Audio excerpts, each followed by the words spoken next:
Item number 1 Shrimati Nirmala Sitharaman, माननीय वित्त मंत्री जी।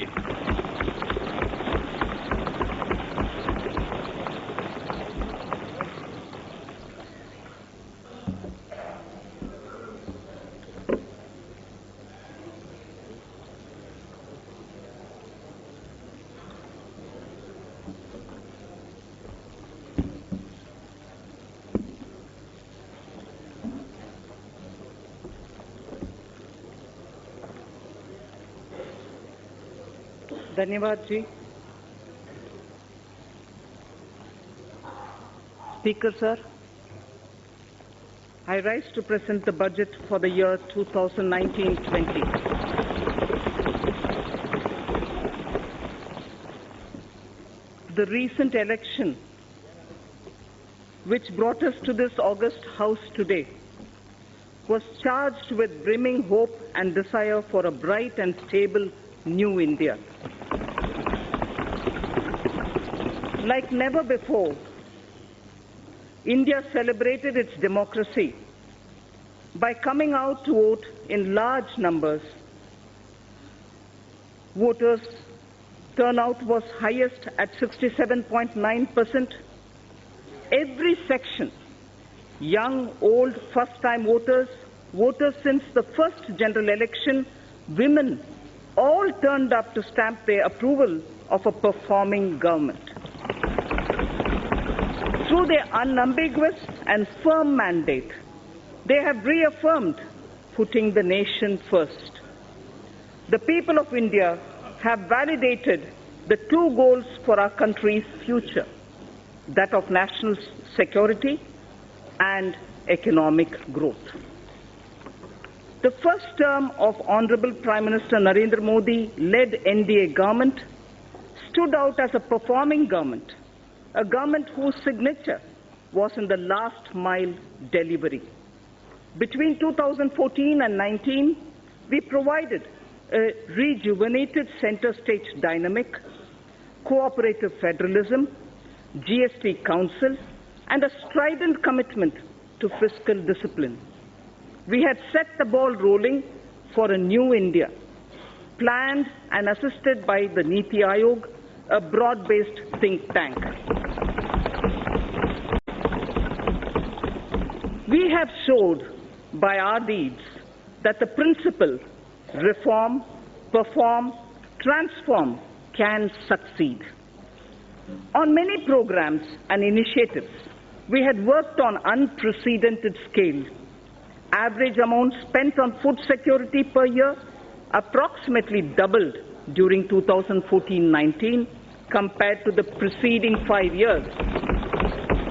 Number of patents issued more than trebled 3 times in 2017-18 as against the number of patents issued pre-14. Our last mile delivery stood out, and the unknown citizen in every nook and corner of our country felt the difference. Our objective was and continues to be मजबूत देश के लिए मजबूत नागरिक.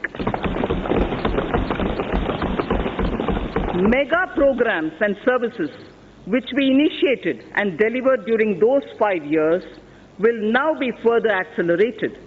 We shall further simplify procedures, incentivize performance, reduce red tape, and make the best use of technology, just as we did earlier. I am confident we will achieve our goals. Chanakya Niti Sutra says, Karya Purusha Karena Lakshyam Sampadayate. Meaning, with determined human efforts, the task will surely be completed. An Urdu couplet, pardon me my pronunciation, यकीन हो तो कोई रास्ता निकलता है, यकीन हो तो कोई रास्ता निकलता है, हवा की ओट भी लेकर चराग जलता है.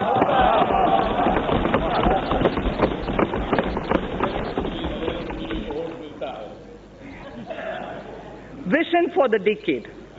Our economy was at approximately 1.85 trillion US dollars when we formed the government in 2014. Within 5 years, it has reached 2.7 trillion US dollars. Hence, it is well within our capacity to reach the 5 trillion US dollars in the next few years. In the interim budget of 2019-20 presented in February 2019, we gave ourselves a vision for the decade. I flagged here the 10 points of our vision laid before us. Building physical, social infrastructure, Digital India reaching every sector of the economy, pollution-free India with green Mother Earth and blue skies, Make in India with particular emphasis on MSMEs, startups, defense manufacturing, automobiles, electronics, fabs and batteries, and medical devices, water management, clean rivers, blue economy, space programs, Gaganyaan, Chandrayaan, and satellite programs, self-sufficiency and export of food grains, pulses, oilseeds, fruits and vegetables, healthy society, Ayushman Bharat, well-nourished women and children, safety of citizens, Team India with Jan Bhagidari, minimum government, maximum governance. These were the vision we set before ourselves. With this vision set before us, with the mandate given by its people, we are determined to take India to that height that it richly deserves. I strongly believe that with the clear-headed leadership of Honorable Prime Minister, we can achieve our goal. So what are the plans to reach the 5 trillion economy? The Indian economy will grow to become a $3 trillion economy in the current year itself. It is now the 6th largest in the world. 5 years ago, it was at the 11th position. In purchasing power parity terms, we are in fact the 3rd largest economy already, only next to China and the USA. To attain this and more, we need to continue undertaking many structural reforms.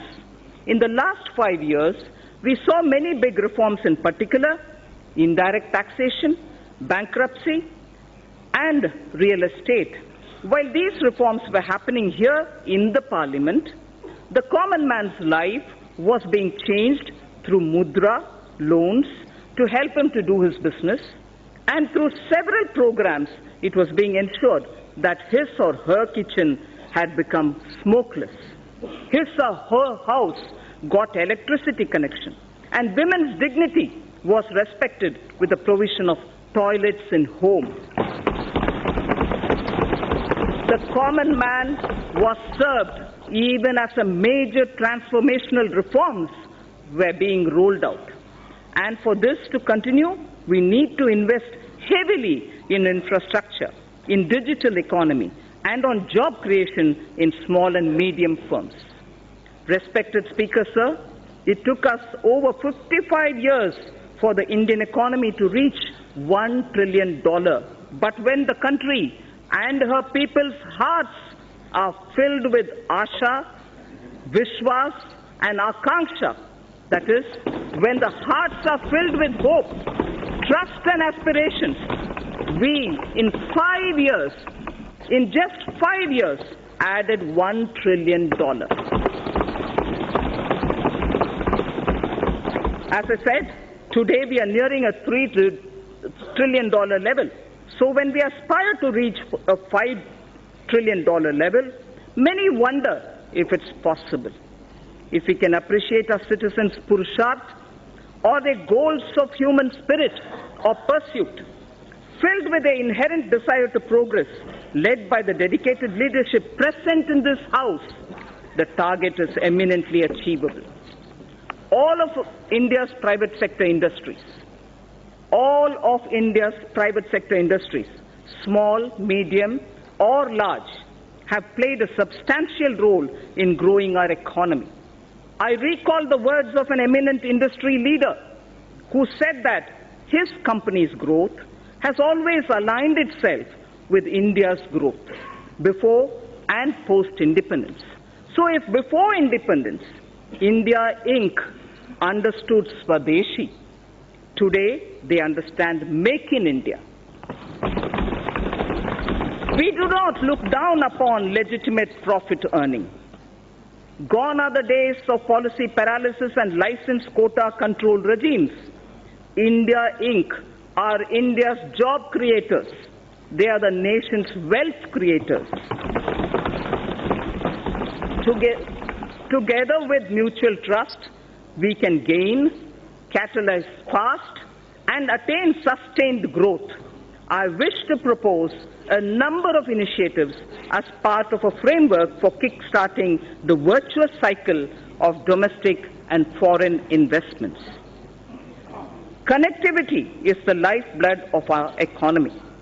The government has given a massive push to all forms of physical connectivity through Pradhan Mantri Gram Sadak Yojana, industrial corridors, dedicated freight corridors, Bharatmala and Sagarmala projects, Jal Marg Vikas and Udan schemes. While the industrial corridors would improve infrastructure availability for greater industrial investment in the catchment regions, the dedicated freight corridors would mitigate the congestion of a railway network benefiting the common man. The ambitious program of Bharatmala would help develop national road corridors and highways, while Sagarmala would enhance port connectivity, modernization, and port-link industrialization. If Sagarmala is aimed at improving the infrastructure for external trade, equally, it is the poor man's transport too. The Jal Marg Vikas project for capacity augmentation of navigation on national waterways is aimed at smoothing internal trade carried through inland water transport. These initiatives will improve logistics tremendously, reducing the cost of transport and increasing the competitiveness of domestically produced goods. The Udan scheme is providing air connectivity to smaller cities and enabling the common citizens of our country to avail air travel. All these programs are also helping bridge the rural and urban divide. As the world's third largest domestic aviation market, the time is ripe for India to enter into aircraft financing and leasing activities from Indian shores. This is critical to the development of self-reliant aviation industry, creating aspirational jobs in aviation finance, besides leveraging the business opportunities available in India's financial special economic zones, namely International Financial Services Center, the IFSC.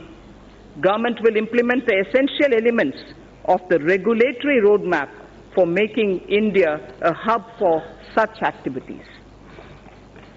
For providing an enabling ecosystem for growth in India of maintenance, repair and overhaul, MRO, maintenance, repair and overhaul industry, it is proposed to leverage India's engineering advantage and potential to achieve self-reliance in this vital aviation segment. Government will adopt suitable policy interventions to create a congenial atmosphere for the development of MRO in the country. The new metro rail projects for a total route length of 300 kilometers have been approved during 2018 and 19.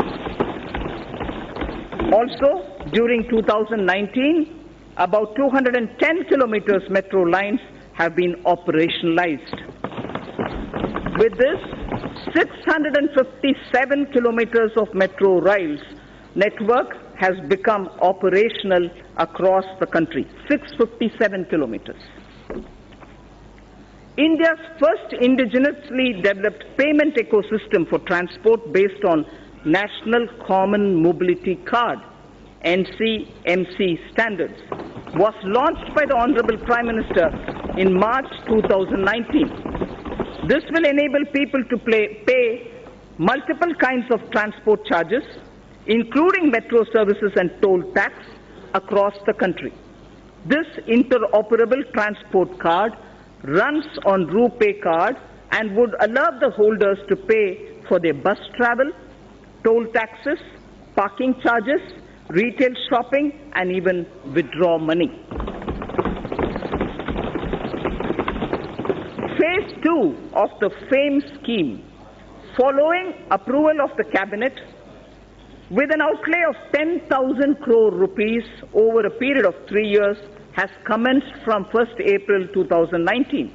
The main objective of the scheme is to encourage faster adoption of electric vehicles by way of offering upfront incentive on purchase of electric vehicles and also by establishing the necessary charging infrastructure for electric vehicles. Only advanced battery and registered e-vehicles will be incentivized under the scheme, with greater emphasis on providing affordable and environment-friendly public transportation options for the common man. The government will carry out a comprehensive restructuring of National Highway Program to ensure that the National Highway grid of desirable length and capacity is created using financiable model. After completing the phase 1 of Bharatmala, in the second phase, states will be helped to develop state road networks. We need to develop our inland waterways to shift a significant portion of inland cargo movement from road and rail. This government envisions using the rivers for cargo transportation, which will also help to decongest roads and railways. As part of the Jalmarg Vikas project for enhancing the navigational capacity of the Ganga, a multimodal terminal at Varanasi has become functional in November 2018, and two more such terminals at Sahibganj and Haldia, a navigational lock at Farakka, would be completed in 1920. The movement of cargo volume on Ganga is estimated to increase by nearly 4 times in the next 4 years. This will make movement of freight, passenger cheaper and reduce our import bill. It is estimated that railway infrastructure would need an investment of 50 lakh crores between 2018 to 2030. Given that the capital expenditure outlays of railways are around 1.5 to 1.6 lakh crores per annum, completing even all sanctioned projects would take decades. It is therefore proposed to use public-private partnership to unleash faster development and completion of tracks, rolling stock manufacturing, and also delivery of passenger freight services. To take connectivity infrastructure to the next level, we will build on the successful model in ensuring power connectivity, one nation, one grid. Earlier we spoke about one nation, one card for mobility of common man. Now it is one nation, one grid that has ensured power availability to states at affordable rates. I propose to make available a blueprint this year for developing gas grids, water grids, highways, and regional airports. So the scaling up that we talked about, which marks the USP of this government, is revealed in each one of these examples. We do it in that scale each time. The recommendations of high-level empowered committee on retirement of old and inefficient plants and addressing low utilization of gas plant capacity due to paucity of natural gas will also be taken up for implementation now. Our government launched Ujjwal Discom Assurance Yojana, UDAY, in 2015, aimed at financial and operational turnaround of discoms. Government is examining the performance of the scheme, and it will further get improved. We will work with the state governments to remove barriers like cross-subsidy surcharges, undesirable duties on open access sales, or captive generation for industrial and other bulk power consumers. Besides these structural reforms, considerable reforms are needed in tariff policy. A package for power sector tariffs and structural reforms would soon be announced. It is proposed that several reform measures would be taken up to promote rental housing. Current rental laws are archaic as they do not address the relationship between the lessor and the lessee realistically and fairly. A model tenancy law will also be finalized and circulated to the states. Large public infrastructure can be built on land parcels held by the central ministries and central public sector enterprises all across the country. Through an innovative instrument or innovative instruments such as joint development and concession, public infrastructure and affordable housing will be taken up. For ease of access to credit for MSMEs, Government has introduced providing of loans up to 1 crore rupees for MSMEs within 59 minutes through a dedicated online portal. Under the interest subvention scheme for MSMEs, 350 crores of rupees has been allocated for the year 2019-20 for 2% interest subvention for all GST registered MSMEs on fresh or on incremental loans. On fresh or on incremental loans. Government payments to suppliers and contractors are a major source of cash flow, especially to SMEs and MSMEs. Investment in MSMEs will receive a big boost if these delays in payment are eliminated. Government will create a payment platform for MSMEs to enable filing of bills and payment thereof on the platform itself, thereby cutting down the time and the process itself. Encouraged by the overwhelming response, the Government of India has decided to extend the pension benefit to about 3 crore retail traders and shopkeepers whose annual turnover is less than 1.5 crores under a new scheme, namely Pradhan Mantri Karam Yogi Man Dhan scheme. Enrollment into the scheme will be kept simple, requiring only Aadhaar and a bank account, and the rest will be on self-declaration. We recognize that investment-driven growth requires access to low-cost capital. It is estimated that India requires investments averaging 20 lakh crores of rupees every year. A number of measures are proposed to enhance the sources of capital for infrastructure financing. A credit guarantee enhancement corporation for which regulations have been notified by the RBI will be set up in 2019-20. An action plan to deepen the market for long-term bonds, including for deepening markets for corporate bond repos, credit default swaps, etc., with specific focus on infrastructure sector, will be put in place.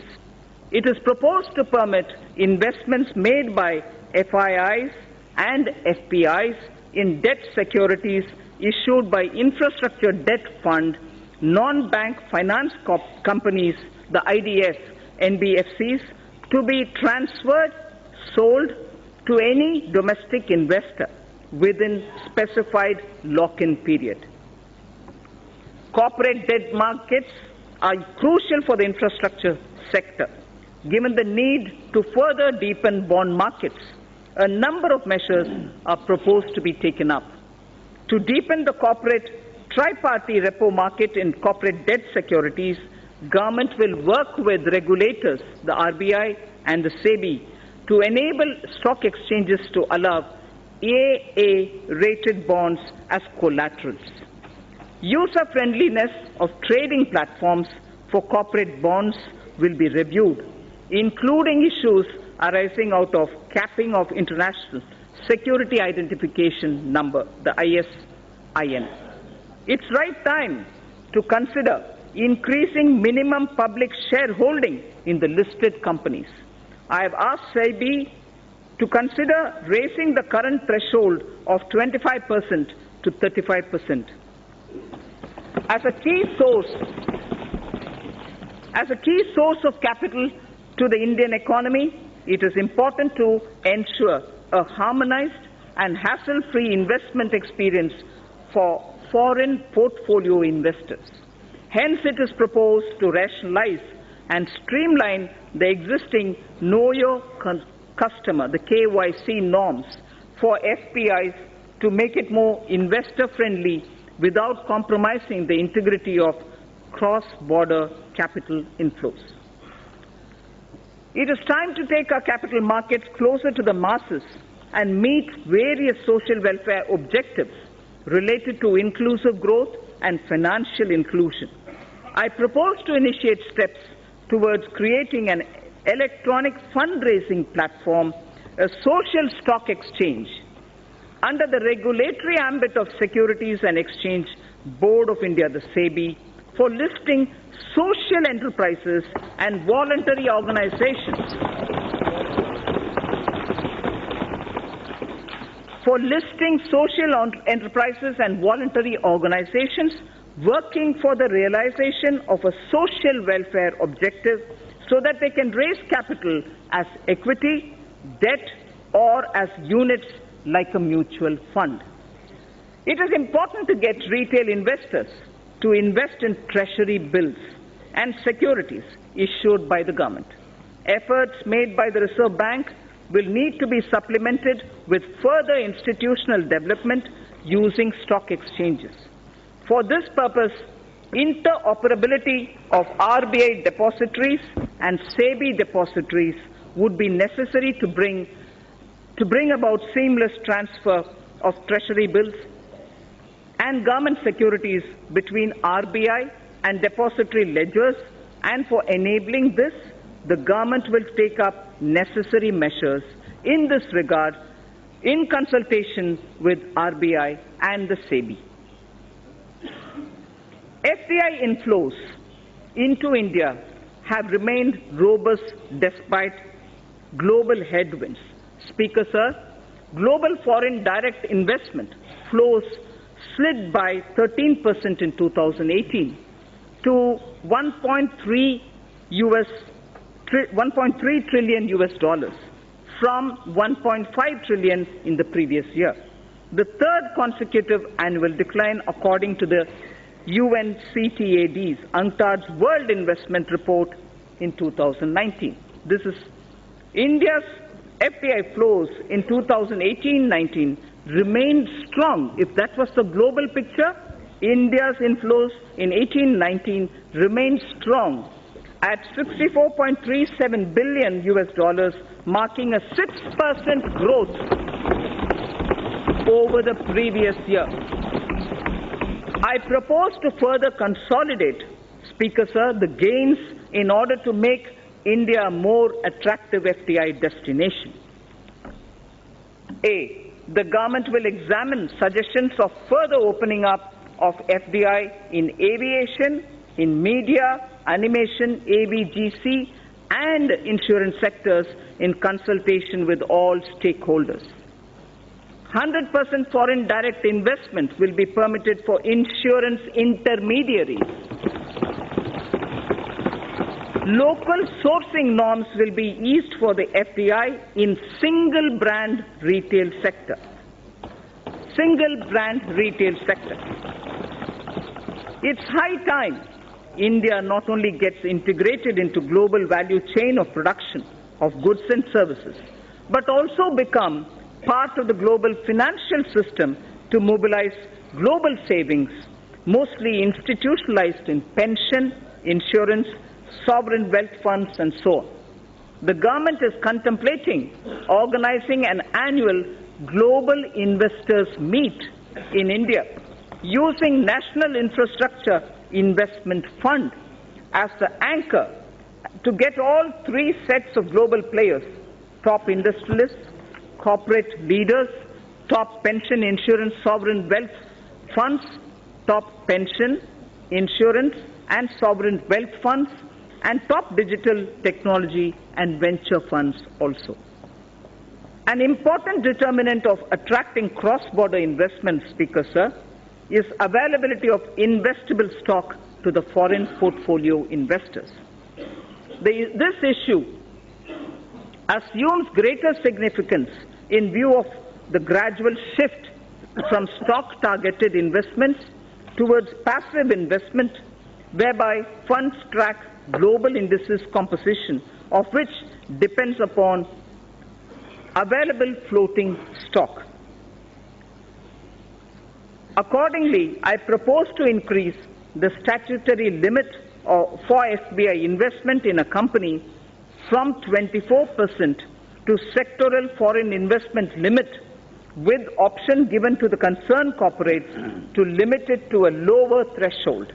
FPIs will be permitted to subscribe to listed debt securities issued by the REITs or the InvITs. Even though India is the world's top remittance recipient, NRI investment in Indian capital markets is comparatively less. With a view to provide NRIs with seamless access to Indian equities, I propose to merge the NRI portfolio investment scheme route with the foreign portfolio investment route. New and innovative financial instruments have been launched in the last 5 years, like Infrastructure Investment Trust, the InvITs which I referred to a minute ago, Real Estate Investment Trust, the REITs which I referred to a minute ago, as well as models like Toll Operate Transfer, the TOT, as part of the Brownfield Asset Modernization Strategy for augmenting infrastructure investment. Success in brownfield asset monetization, and several InvITs and one rate transaction have already been completed. Additionally, the National Highways Authority, NHAI, carried out one TOT transaction as well. The cumulative resources garnered through these instruments and model, Speaker Sir, exceed 24,000 crores of rupees. India has emerged as a major space power with the technology and ability to launch satellites and other space products at globally low-cost level. Time has come to harness this ability commercially. A public sector enterprise, namely New Space India Limited, NSIL, has been incorporated as a new commercial arm of the Department of Space to tap the benefits of the research and development carried out by ISRO, Indian Space Research Organization. The company will spearhead commercialization of various space products, including production of launch vehicles, transfer of technologies, and marketing of space products. Sir, I've all the while spoken about the various means through which we can, at a macro level, reaching the $5 trillion target. Now, I would just confine myself to talking about Gramin Bharat, the rural India, the various steps which we'll take towards strengthening our economy. Mahatma Gandhi ji had said, the soul of India lives in its villages. This year, even as we are marking the 150th birth anniversary of Mahatma Gandhi, I submit that our government keeps Antyodaya at the core of all its efforts. At the center of everything that we do, we keep Gaon, Garib or Kisan. मतलब गांव, गरीब और किसान केंद्र बिंदु है हमारे हर एक कार्यक्रम में। Honorable Prime Minister's 2 mega initiatives of Ujjwala Yojana and Saubhagya Yojana have transformed the lives of every rural family, dramatically improving ease of their living. Household access to clean cooking gas has seen an unprecedented expansion through provision of more than 7 crore LPG connections. All villages and almost 100% households across the country have been provided with electricity. A combination of efficient implementation and enthusiastic adoption has significantly improved access to energy for rural households. By 2022, the 75th year of Indian independence, I would like to assure the nation that every single rural family, except those who are unwilling to take the connection, except, Speaker Sir, it's important to understand, except those who are unwilling to take the connection will have an electricity and a clean cooking facility.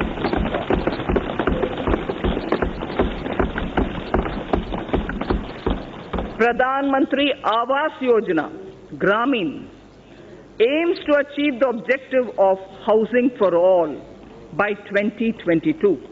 A total of 1.5 crore rural homes have been completed in the last 5 years.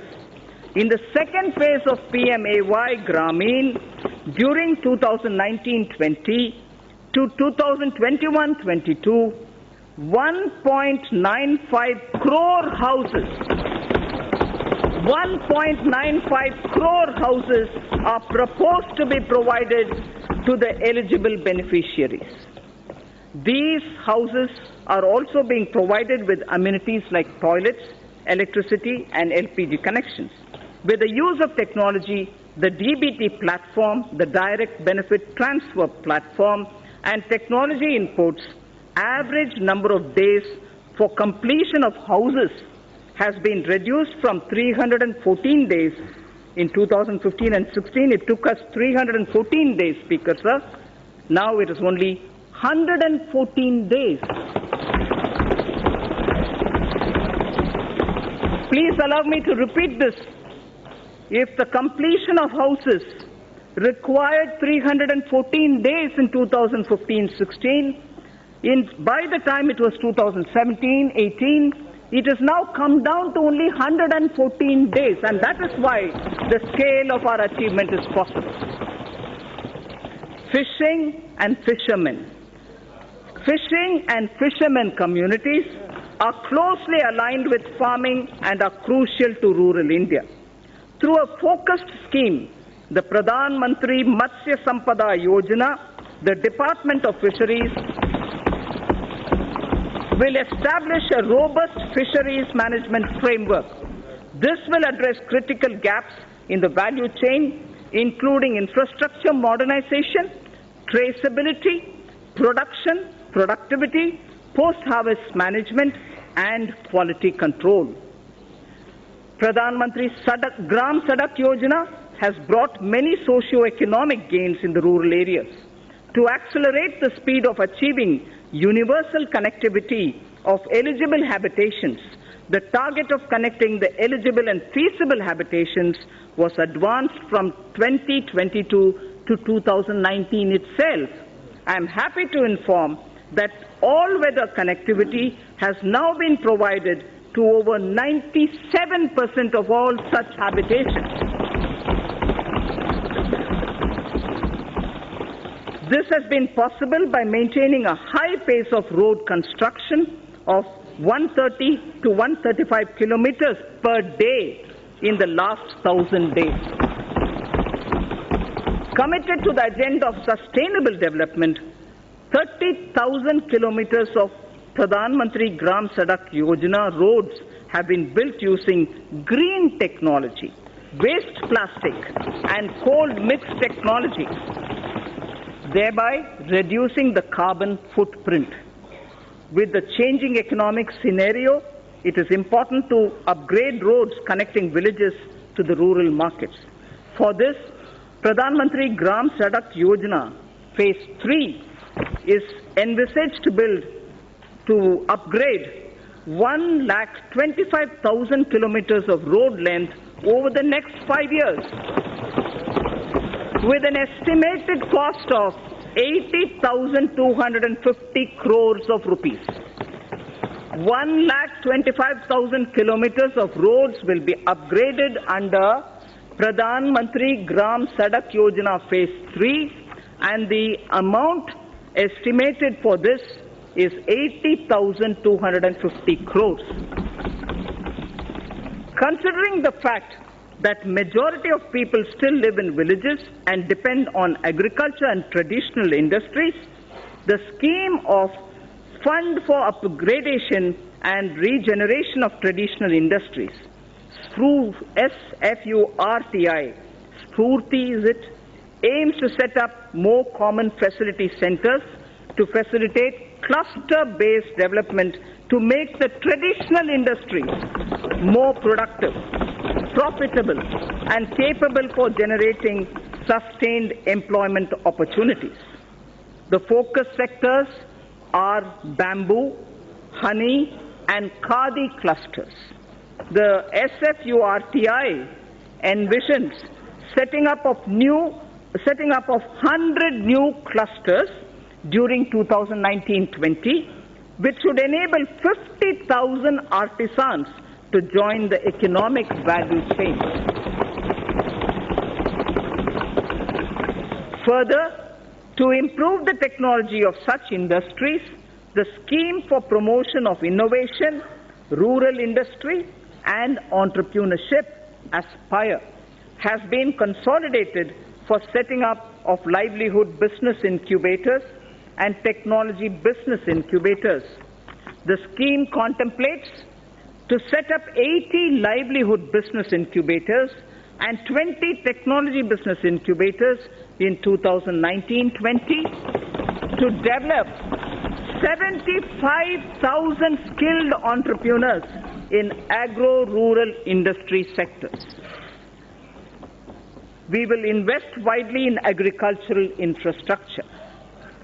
Speaker, sir, we will support private entrepreneurship in driving value addition to farmers' produce from the field and from allied activities too, like bamboo, like timber, from the hedges, and also for generating renewable energy.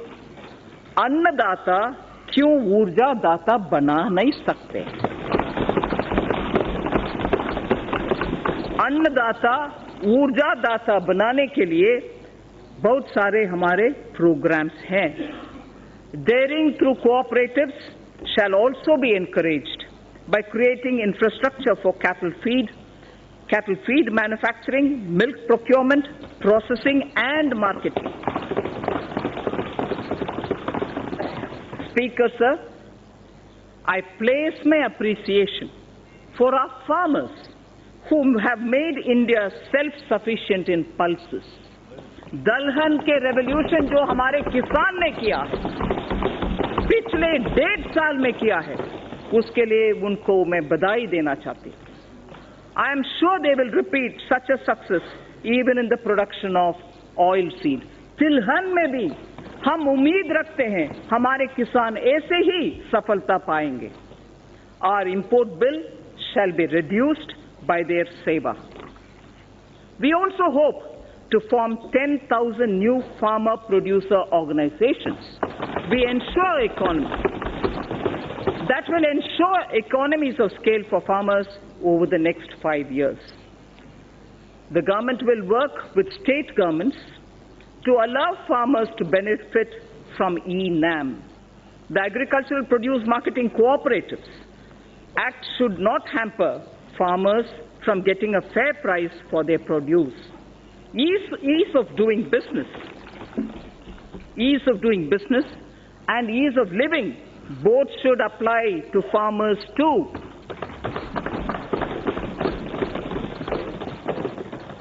And we shall go back to basics on one count. Speaker, sir, I would like to draw your attention. We shall go back to basics on one count.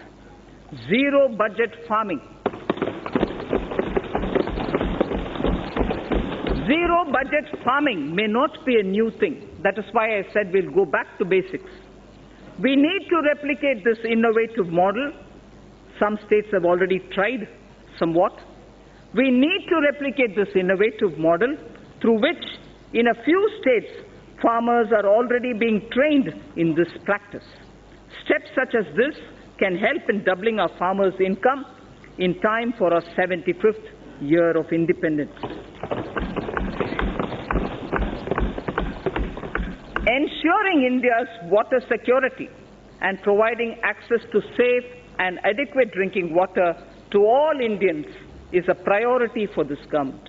A major step in this direction has been constitution of the Jal Shakti Mantralaya, integrating the Ministry of Water Resources, River Development and Ganga Regeneration and the Ministry of Drinking Water and Sanitation. This was done by integrating these many ministries and departments. This new Mantralaya will look at the management of our water resources and water supply in an integrated and holistic manner and will work with states to ensure Har Ghar Jal. Har Ghar Jal to all rural households by 2024 under the Jal Jeevan Mission. This mission, under the Department of Drinking Water and Sanitation, will focus on integrated demand and supply side management of water at the local level, including creation of local infrastructure for source sustainability like rainwater harvesting, groundwater recharge, and management of household wastewater for reuse in agriculture. The Jal Jeevan Mission will converge with other central and state government schemes to achieve its objectives of sustainable water supply management across the country. The government has identified 1,592 blocks which are critical and overexploited, spread across 256 districts for the Jal Shakti Abhiyan. Besides using funds available under various schemes, the government will also explore possibility of using additional funds available under the Compensatory Afforestation Fund Management and Planning Authority, the CAMPA, for this purpose. Speaker sir, Swachh Bharat Abhiyan has touched the very conscience of the nation, besides bringing enormous health and environmental benefits. This noble scheme, initiated in 2014, has achieved a resounding success. 9.6 crore toilets have been constructed.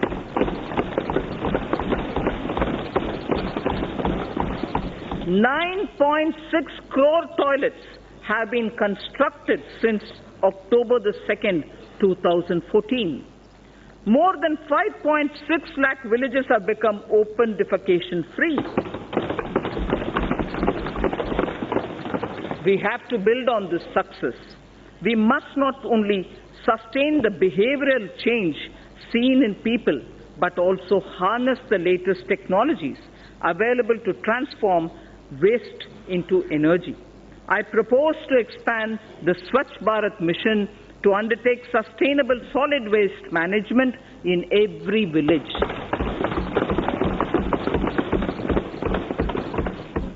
Under the Pradhan Mantri Gramin Digital Saksharata Abhiyan, over 2 crore rural Indians, under the Pradhan Mantri Gramin Digital Saksharata Abhiyan, over 2 crore rural Indians have so far been made digitally literate. To bridge rural-urban digital divide, BharatNet is targeting internet connectivity in local bodies in every panchayat in the country. This will be speeded up with assistance from Universal Service Obligation Fund under the public-private partnership arrangement. Speaker, sir, till now I focused on some specific features in order that are rural India, Gramin Bharat ke liye. Now I will focus on Shahri Bharat, urban India. This government sees the rapid urbanization of India as an opportunity rather than a challenge. We have to make both our cities and villages better using technology.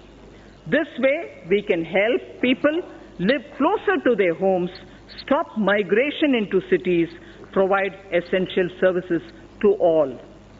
Under Pradhan Mantri Awas Yojana, urban, over 81 lakh houses with an investment of about 4.83 lakh crores have been sanctioned, of which construction has started in about 47 lakh houses.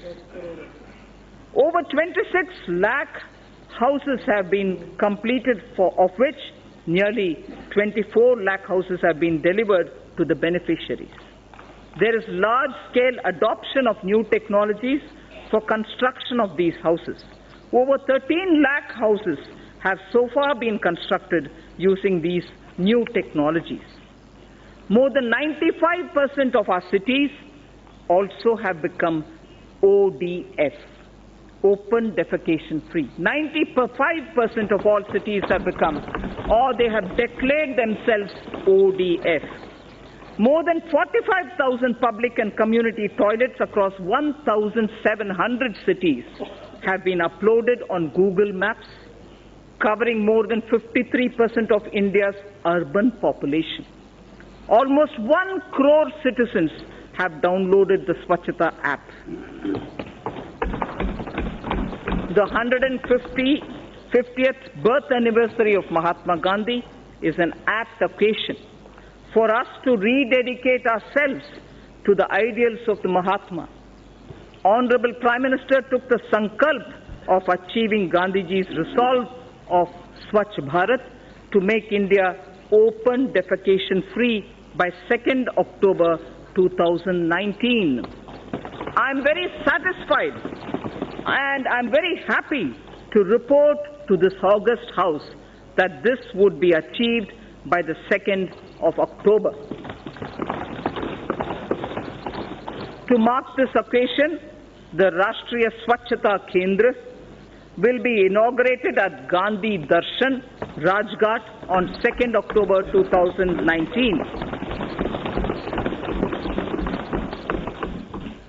A Gandhipedia, like encyclopedia on Gandhi, a Gandhipedia is also being developed by National Council for Science Museums to sensitize youth and society at large about positive Gandhian values. Indian Railways suburban and long-distance services do a phenomenal task in cities like Mumbai and smaller cities. Railways will be encouraged to invest more in suburban railways through special purpose vehicle structures like rapid regional transport system proposed on the Delhi Meerut route. I propose to enhance the metro railway initiatives by encouraging more PPP initiatives and ensuring completion of sanctioned works while supporting transit-oriented development to ensure commercial activity around transit hubs. We are in the process of completing the dedicated freight corridor project that will free up some of the existing railway network for passenger trains. Speaker, sir, allow me now to speak on the youth of India. The government will bring in a new national educational policy to transform India's higher education system to one of the global best education systems. The new policy proposes major changes in both school and higher education, among others, better governance systems, and brings greater focus on research and innovation. We propose to establish a national research foundation to fund, to coordinate and to promote research in the country. NRF, or the National Research Foundation, will assimilate the research grants being given by various ministries independent of each other. NRF will ensure that the overall research ecosystem in the country is strengthened with focus on identified thrust areas relevant to our national priorities and towards basic science without duplication of effort and expenditure. We would work out a very progressive and research-oriented structure for the NRF itself. The funds available with all ministries will be integrated in NRF. This would be adequately supplemented with additional funds. Massive online open courses through SWAYAM initiative have helped bridge the digital divide for disadvantaged section of our student community. To upgrade the quality of teaching, the Global Initiative of Academic Networks, GYAN, program in higher education was started, aimed at tapping the global pool of scientists and researchers. The imprint or impacting research innovation and technology scheme began as PAN IIT and IISc joint initiative to develop a roadmap for research to solve major engineering and technology challenges in selected domains needed by the country. Higher educational institutions are becoming the centers of innovation. These initiatives have upgraded the quality of education. There was not a single Indian institution in the top 200 in the World University Rankings 5 years back. I repeat, there was not a single Indian institution in the top 200 in the World University Rankings for 5 years back. Due to the concentrated efforts and concerted efforts by our institutions to boost their standards and also to project their credentials better, we have now 3 institutions, 2 IITs and IISc Bangalore in the top 200 institutional bracket. This is a window open now thanks to all our efforts. We will continue making concerted efforts to improve the performance of our institutions of higher learning. An amount of 400 crores has been provided under the head World-Class Institutions for the year 2019-20, more than 3 times the revised estimates for the previous year. More than 3 times the revised estimates of the previous year. India has the potential to become a hub of higher education. I therefore propose to start a program, Study in India, that will focus on bringing foreign students to India in our higher educational institutions. The regulatory systems of higher education would be reformed comprehensively to promote greater autonomy and focus on better academic outcomes.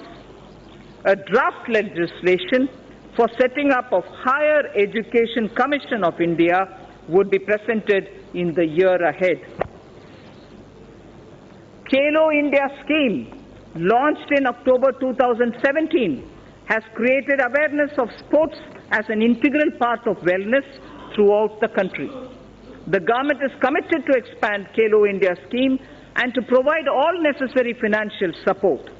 To popularize sports at all levels, a National Sports Education Board for development of sportspersons would be set up under Khelo India scheme. So, Speaker, this government recognizes and follows the teachings of Lord Bashveshwara.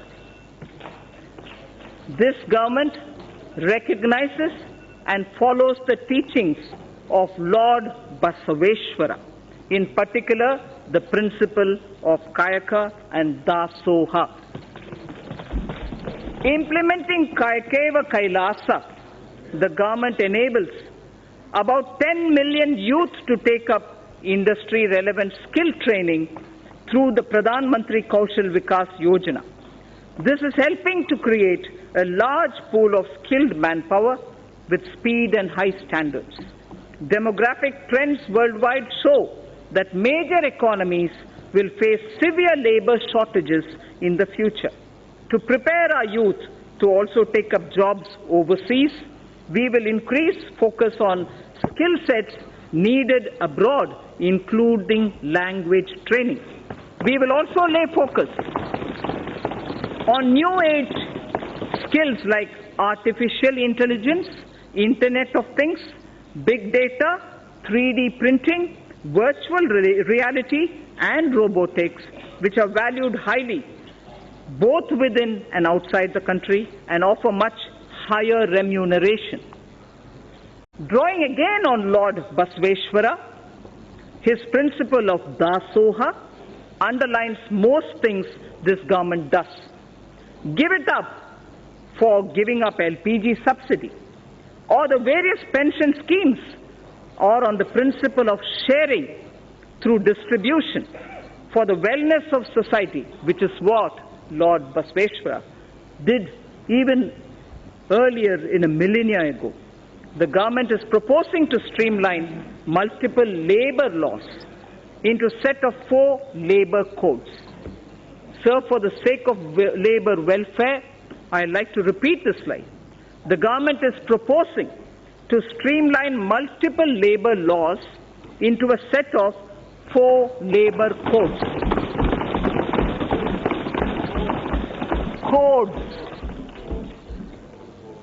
C-O-D-E-S, codes.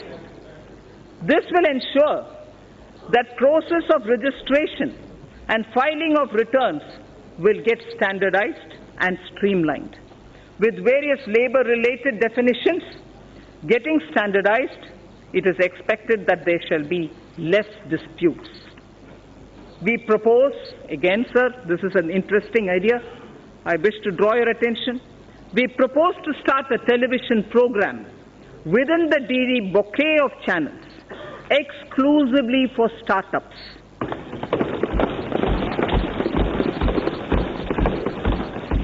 This shall serve as a platform for promoting startups, discussing issues affecting their growth, matchmaking with venture capitalists, and for funding and tax planning. This channel shall be designed and executed by startups themselves. Later, in the speech, I shall deal with taxation matters of the startups. So, Stand Up India scheme has delivered enormous benefits. The country is witnessing emergence of thousands of entrepreneurs, from women and also from scheduled caste and scheduled tribes. Most of them assisted to set up their own businesses and industry, with capital provided under the Stand Up India scheme. Considering the beneficial results of the scheme and strong demand for its continuance by the SC and ST communities themselves, the scheme would now be continued for the entire period coinciding with the 15th Finance Commission, that is 2020 to 2025. The banks will provide financial assistance for demand-based businesses, including, for example, for acquisition of scavenging machines and robots. Sir, Speaker, the Stand Up India scheme has made human dignity and self-esteem to go up. Kayakeva Kailasa, I said earlier, and I repeat, the Ministry of Petroleum and Natural Gas has enabled SC and ST entrepreneurs in providing bulk LPG transportation contracts to them. In a matter of 2 years, over 300 entrepreneurs have emerged as a result of the Stand Up scheme. Machines and robots have been deployed to do scavenging, which also saved the manual scavengers their dignity. The synthesis between stand-up and start-up, with commercial banks playing the catalyst, has brought this transformational change. Sir, now I shall concentrate a few paragraphs on ease of living. After all, everything that this government does with the principle of minimum government, maximum governance is aimed at getting ordinary citizens' life a bit easier. So the ease of living is a very important principle. This government aims to bring greater ease of living in the lives of its citizens.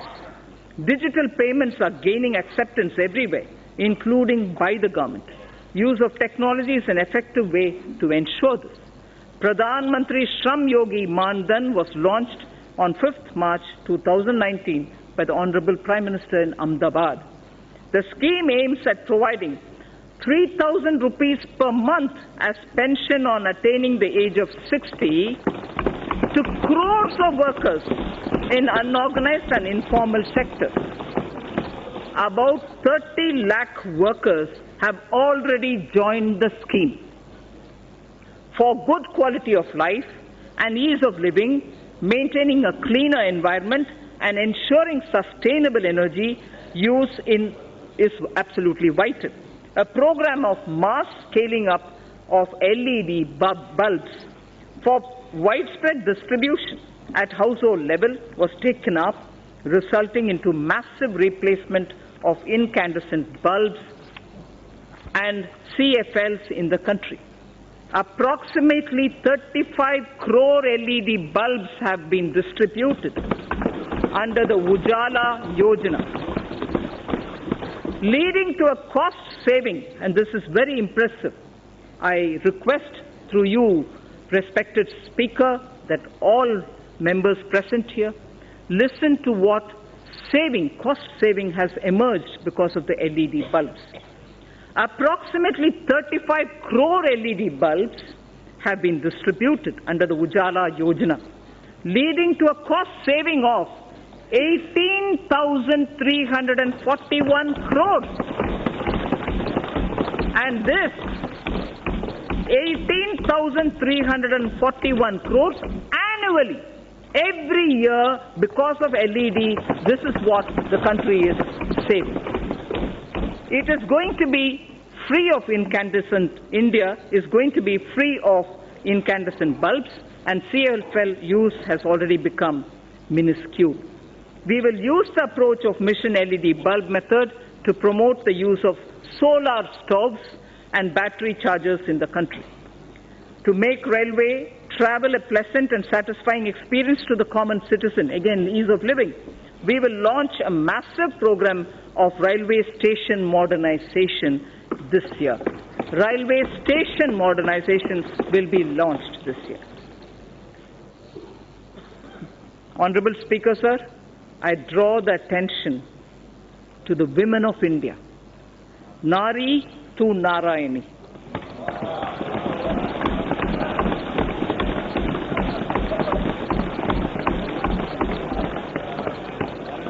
We believe, obviously this country's tradition has been Nari to Narayani. Swami Vivekananda, in a letter to Swami Ramakrishnananda, had said, "There's no chance for the welfare of the world unless the condition of women is improved." I repeat, there is no chance for the welfare of the world unless the condition of women is improved. It is not possible for a bird to fly on one wing. Swami Vivekananda's words. This government believes that we can make progress with greater women's participation. In India's growth story, sir, I would like to draw your attention. In India's growth story, particularly in the rural economy, Gramin Arthvyavastha mein, the role of women is a very sweet story. Gramin Arthvyavastha mein mahila ki bhagidari एकदम एक Sunera Kahani hai. This government wishes to encourage and facilitate the role of women. Gender analysis of the budget aimed at examining the budgetary allocation through a gender lens has been in place for over a decade. I propose to form a broad-based committee with government and private stakeholders to evaluate and suggest action for moving forward. There is no segment of human life where the contribution of women is not significant. There is no segment where the contribution of women is not significant. This government firmly believes that the socio-economic transformation that is taking place, particularly in the last decade, India's women's role and leadership is distinct. The recent elections have shown record turnout of women voters at par with men. Record turnout of women voters at par with men.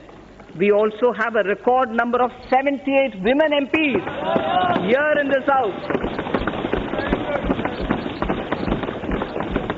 This reinforces our approach of going beyond just women-centric policy. I repeat, this reinforces our approach of going beyond just women-centric policy making to building women-led initiatives and movements. This government, Speaker Sir, has supported and encouraged women entrepreneurship through various schemes such as Mudra, Stand Up India, self-help group support and so on. In order to further encourage women enterprises, I propose to expand the Women SHG Interest Subvention Program to all districts in India.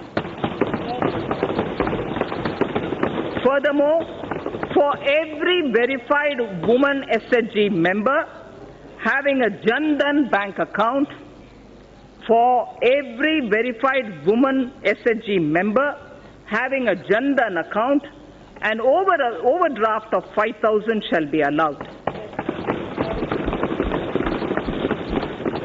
Again, one woman in every SHG, which is spread all across the country, one woman in every SHG will also be made eligible for a loan up to 1 lakh under the Mudra scheme.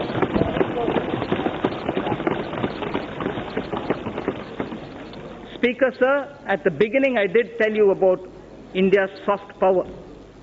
India's soft power, which is the next section I'll concentrate on. India's soft power is appreciated in so many different ways. Some simple examples, sir. In the last 3 years, on the International Yoga Day, yoga has been practiced in large numbers in 192 countries around the world. Mahatma Gandhi's favorite bhajan, Vaishnav Janto Tene Kahiye, was sung by the respective lead artists from over 40 countries. The annual Bharat Ko Jano quiz competition is sought after as an event to participate by not only NRIs, non-resident Indians, but also several foreigners themselves. I propose to consider issuing Aadhaar card for non-resident Indians with Indian passports after their arrival in India without waiting for 180 days. I repeat it. I propose to consider issuing Aadhaar cards for non-resident Indians with Indian passports after their arrival in India without waiting for the mandatory 180 days. Without waiting, we issue. I propose to launch a mission which will integrate our traditional artisans and their creative products with global markets. Wherever necessary, we shall obtain patents for them and the geographical indicators, GI, for them. I wish to say this in Hindi for the larger audience of traditional artisans.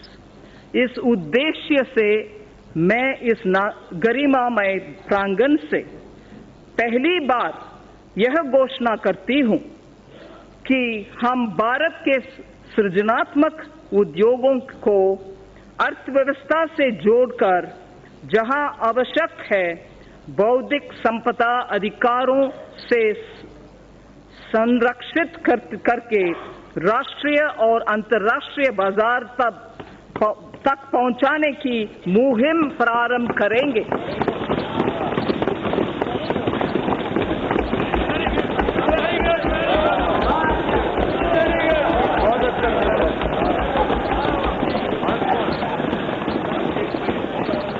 To give further impetus to India's growing influence and leadership in the international community, government decided to open Indian embassies and high commissions abroad in countries where India does not have a resident diplomatic mission as yet. Accordingly, in March 2018, government approved opening of 18 new Indian diplomatic missions in Africa. 5 embassies have already been opened in Rwanda, Djibouti, Equatorial Guinea, Republic of Guinea, and Burkina Faso in the year 2018-19. Government intends to open another 4 embassies, new ones, in the year 2019-20. This will not only increase the footprint of India's overseas presence, but also enable us to provide better and more accessible public services, especially to the local Indian communities in these countries. In line with our ancient wisdom, India has always pursued a policy of economic cooperation with countries through bilateral and regional coordination. Indian Development Assistance Scheme, IDEAS, provides concessional financing for projects and contributes to infrastructure development and capacity building in the recipient developing countries.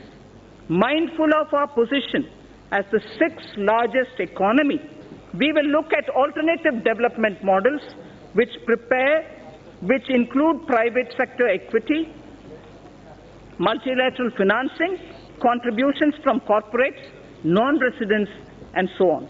I propose to revamp the IDEA scheme during the current financial year. The government is developing 17 iconic tourism sites into world-class tourist destinations and to serve as a model to other tourism sites.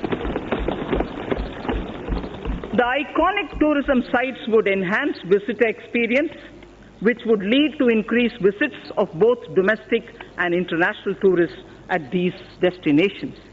With the objective of preserving rich tribal heritage, a digital repository is developed where documents of folk songs, photos and videos regarding their evolution, place of origin, lifestyle, architecture, education levels, skill sets, traditional art, folk dances, and other anthropological details of the tribes in India will be stored. The repository will further be enriched and strengthened as we go along. Speaker, sir, now I come to saying what we propose about the banking and the financial sector. Financial gains from cleaning of the banking system are now amply visible. NPAs, meaning non-performing assets, of commercial banks have reduced by over 1 lakh crore over the last year. Record recovery of over 4 lakh crore due to IBC and other measures has been effected in the last 4 years. Provision coverage ratio is now at its highest in 7 years, and domestic credit growth has risen by 13.8%. Government has smoothly carried out consolidation, reducing the number of public sector banks by 8. Government has smoothly carried out consolidation, reducing the number of public sector banks by 8. At the same time, as many as 6 public sector banks have been enabled to come out of prompt corrective action framework. We have enabled 6 public sector banks to come out of that situation. Having addressed the legacy issues, public sector banks are now proposed to be further provided 70,000 crores of rupees capital to boost credit for a strong impetus to the economy. 70,000 crores of rupees will be provided in order that capital will be boosted so that credit can be improved. To further improve ease of living, they will leverage technology, offering online personal loans, doorstep banking, and enabling customers of one public sector bank to access services across all public sector banks and so on. In addition, government will initiate steps to empower account holders to remedy the current situation in which they do not have control over deposits of cash by others into their accounts. There is an issue now. Unknowing to them, there are money being deposited into accounts, and that is creating a lot of problems for customers. So we will be addressing that also. We will initiate steps to address that problem. Reforms will also be undertaken to strengthen governance in public sector banks. Non-banking financial companies are playing an extremely important role in sustaining consumption demand as well as capital formation in small and medium industrial segment. NBFCs that are fundamentally sound should continue to get funding from banks and mutual funds without being unduly risk-averse. For purchase of high-rated pooled assets of financially sound NBFCs amounting to a total of 1 lakh crore rupees during the current financial year, government will provide one-time 6-month partial credit guarantee to public sector banks for the first loss of up to 10%. I shall read this again. For the purchase of high-rated pooled assets of Sitharaman को आप देख रहे हैं, लोकसभा में बही खाता पेश कर रही कई अहम बातें इस दौरान सदन में रखी गई हैं, कई अहम घोषणाएं भी की गई हैं वित्त मंत्री निर्मला सीतारमण की तरफ से, जिसमें श्रमिकों के लिए 4 और कोर्ट बनेंगे, 1 करोड़ छात्रों के लिए स्किल योजना की बात कही गई है, असंगठित क्षेत्र में काम करने वाले लोगों को 3,000 रुपए की पेंशन 60 वर्ष के बाद दी जाएगी। अब तक इस स्कीम से 30 लाख लोग जुड़े हुए हैं। इसके अलावा महिलाओं की भागीदारी की कहानी भी उन्होंने बताई कि किस तरीके से ऐसा कोई सेक्टर नहीं है जहां महिलाओं का अद्भुत योगदान ना रहा होगा। नारी टू नारायणी का नारा स्वामी विवेकानंद ने कहा था कि महिलाओं के विकास के बिना किसी भी देश का विकास नहीं हो सकता है। इसके अलावा उन्होंने कहा है कि स्टैंड अप इंडिया स्कीम के तहत महिलाओं, अनुसूचित जाति और जनजाति के लोगों को इसका लाभ मिलेगा। देश को 5 लाख करोड़ डॉलर की इकोनॉमी बनाने का लक्ष्य। Reserve, which is currently applicable for only public issues as private placements are exempt, this will be done away with. To bring more participants, especially NBFCs, not registered as NBFCs factor, on the TREADS platform, amendment in the Factoring Regulation Act 2011 is necessary, and steps will be taken to allow all NBFCs to directly participate on the TREADS platform. Efficient and conducive regulation of the housing sector is extremely important in our context. The National Housing Bank, besides being a refinancer and a lender, is also the regulator of the housing finance sector. This gives a somewhat conflicting and difficult mandate to the NHB. I am proposing to return the regulation authority over the housing finance sector from the NHB, National Housing Board, to the RBI. I am proposing to return the regulation authority over the housing finance sector from NHB to the RBI. Necessary proposals have been placed in the finance bill even for that. Government has announced its intention to invest 100 lakh crores in infrastructure over the next 5 years. 100 lakh crores for infrastructure over the next 5 years. To this end, it is proposed to set up an expert committee to study the current situation relating to long-term finance and our past experience with development finance institutions, and this committee shall recommend the structure and required flow of funds through development finance institutions. The situation will be reviewed by them, and they will suggest measures. Pension Fund Regulatory Development Authority, PFRDA, implements and regulates the National Pension System, the NPS, and Atal Pension Yojana through various intermediaries, including, inter alia, the NPS Trust. Keeping in view the wider interest of the subscribers and to maintain arm's-length relationship of the NPS Trust with PFRDA, steps will be taken to separate the NPS Trust from PFRDA with appropriate organizational structure. To facilitate onshoring of international insurance transactions and to enable opening of branches by foreign reinsurers in the International Financial Service Center, it is proposed to reduce net owned fund requirement from 5,000 crores to 1,000 crores, 1,000 crores.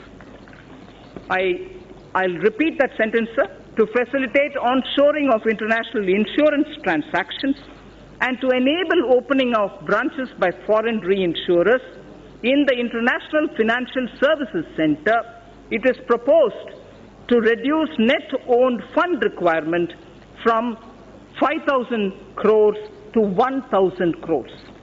Government has been following the policy of disinvestment in non-financial public sector undertakings, maintaining government stake not to go below 51%.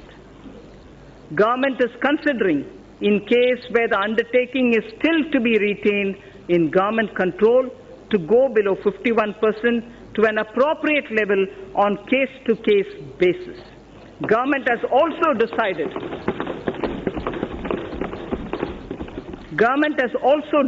to modify present policy of retaining 51% government stake to retaining 51% stake inclusive of the stake of government-controlled institutions.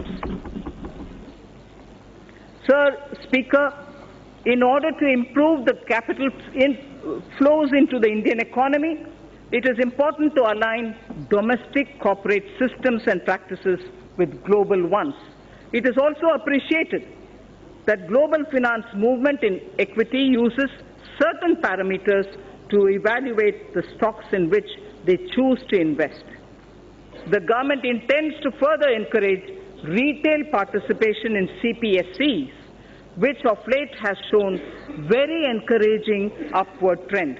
In order to provide additional investment space, the government would realign its holding in CPSEs, including banks, to permit greater availability of its shares and to improve depth of its market. Strategic disinvestment of select CPSEs would continue to remain a priority of this government. In view of current macroeconomic parameters, government would not only reinitiate the process of strategic disinvestment of Air India, but would offer more CPSEs for strategic participation by the private sector. I repeat this sentence. Strategic disinvestment of select CPSEs would continue to remain a priority for this government. In view of current macroeconomic parameters, government would not only reinitiate the process of strategic disinvestment of Air India, but also would offer more CPSEs for strategic participation by the private sector.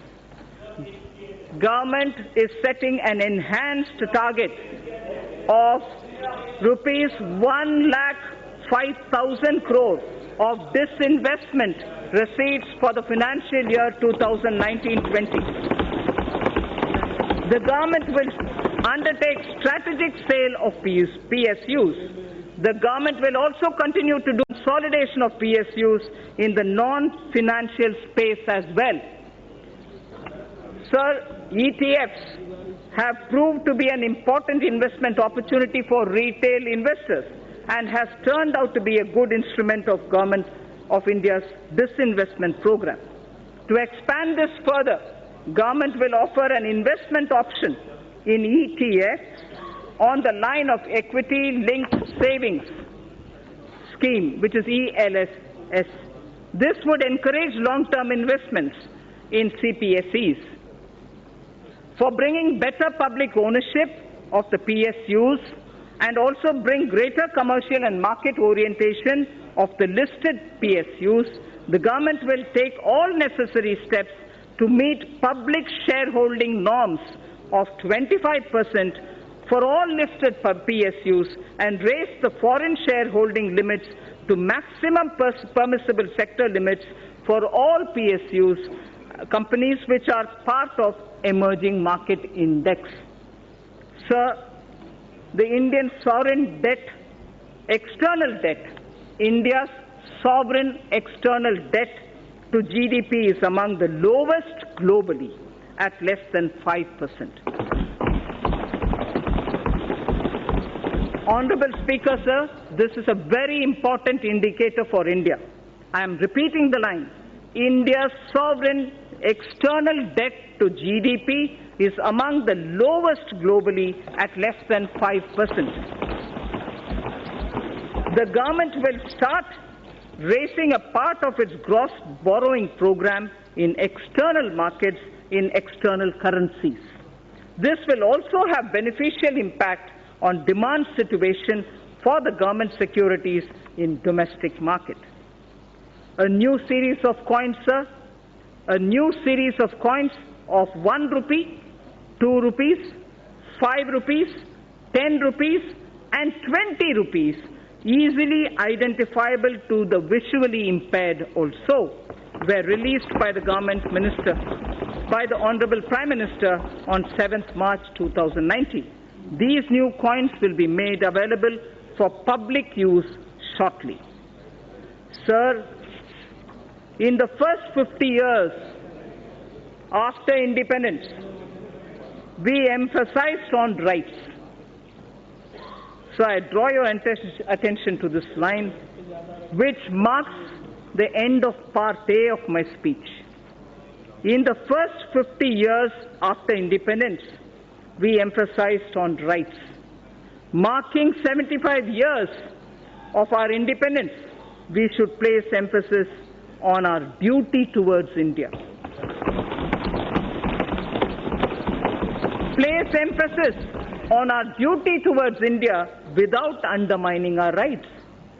Thinkers all over the world have supported the argument that in performing one's duty, protection of one's rights is inherent. In performing one's duty, the protection of one's right is inherent in it. For the bright future of India, when again in 2022 we will remember our freedom fighters, we should dedicate ourselves to the service of the nation. So now I move to part B, which is something of great interest for all of us, taxation related. Honorable Speaker, sir, I see a lot of members sitting up. Mr. Speaker, sir, I begin by thanking our taxpayers who, as responsible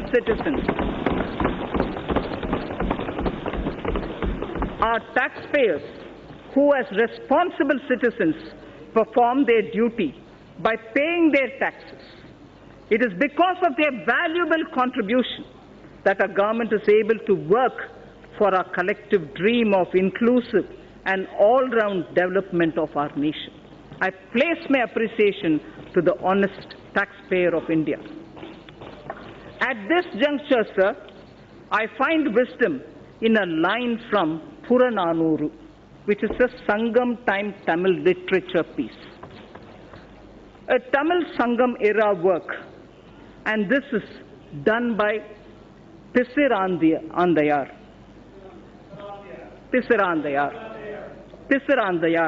Yes. The verse, Yanai Pugunda Nilam, a land into which elephant gets in. Yanai Pugunda Nilam. This was sung as an advice to the king, a Pandyan king, Pandyan Aruvudai Nambi. The king is Pandyan Aruvudai Nambi, and Pisirandayar gives this advice to him. It's a long verse. I'm only picking up the first line, some line from the middle, and the end. Kai nel aruthu kavalang koline. Kai nel aruthu kavalang koline. Arivudai vendan neriyarindhu koline. Arivudai vendan neriyarindhu koline. Parivu taba edukkum pindam natchin. Parivu tapa edukkum pindam natchin. Yanai pukka pulam pol. Yanai pukka pulam pola. Thanum unnan ulagamum kedume. Meaning,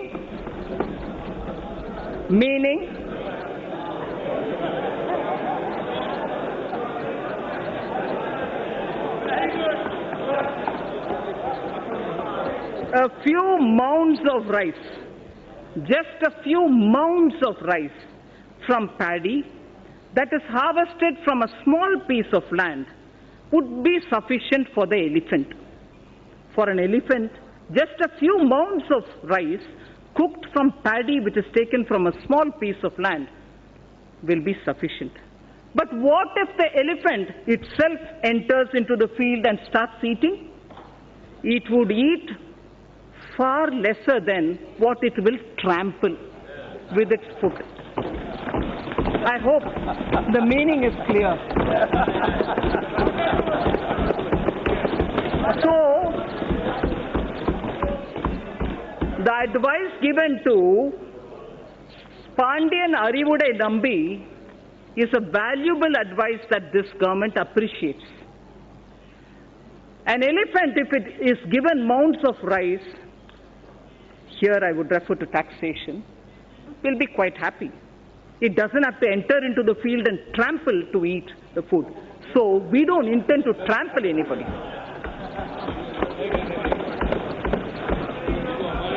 Sir, in direct taxes therefore, sir, Mr. Speaker, due to a slew of efforts taken by our government, the direct tax revenue has significantly increased over the past couple of years.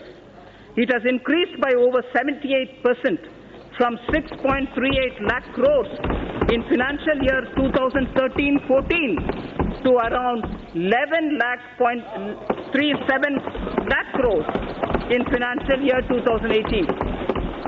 From 6.38 lakh crores to 11.37 lakh crores between 13-14 and 18-19. It is now growing at double-digit rate every year.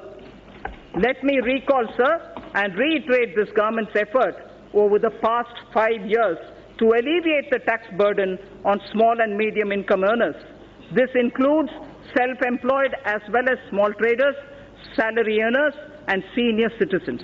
Only when their annual taxable income exceeds 5 lakhs, only when their annual taxable income exceeds 5 lakhs, they are required to pay any income tax. The details of our efforts and achievements on this front during the past few years are given in the annexure to the speech. I am not going into the details of it. Speaker, sir, my tax proposals will aim to stimulate growth, incentivize affordable housing, and encourage startups by releasing the entrepreneurial spirit. It will also be geared towards promoting digital economy. I aim to simplify tax administration and bring greater transparency. So far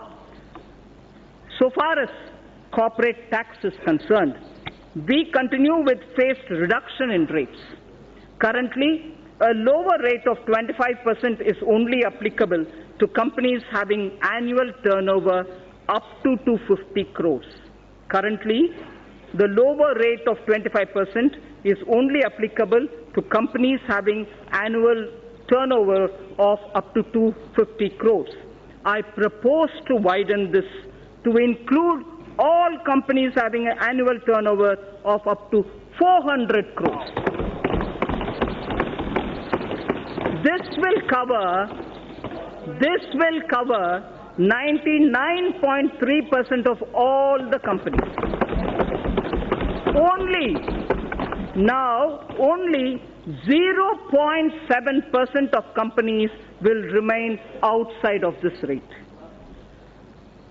So in order to boost economic growth and make in India, the government will launch a scheme to invite global companies through a transparent competitive bidding to set up mega manufacturing plants in sunrise and advanced technology areas such as semiconductor fabrication, solar photovoltaic cells, lithium storage batteries, solar electric charging infrastructure, computer servers, laptops, etc., and provide them investment-linked income tax exemptions under 35AD of the Income Tax Act and other indirect tax benefits. Sir, on electric vehicles.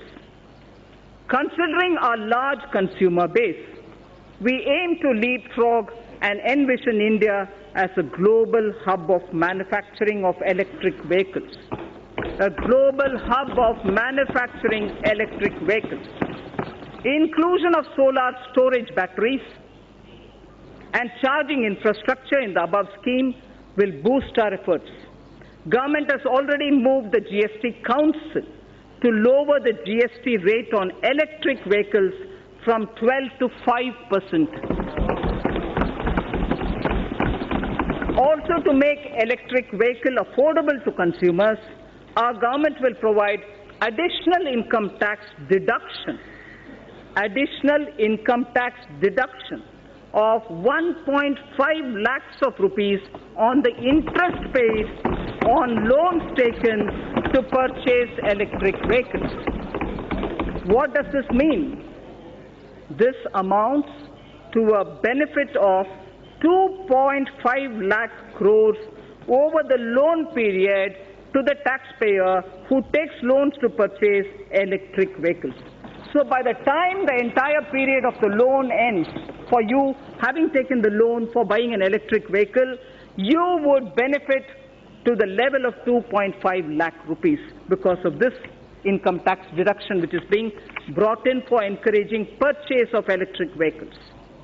So startups, as I said when I was talking about the youth of this country, startups require, and we have been consistently providing them all the encouragement.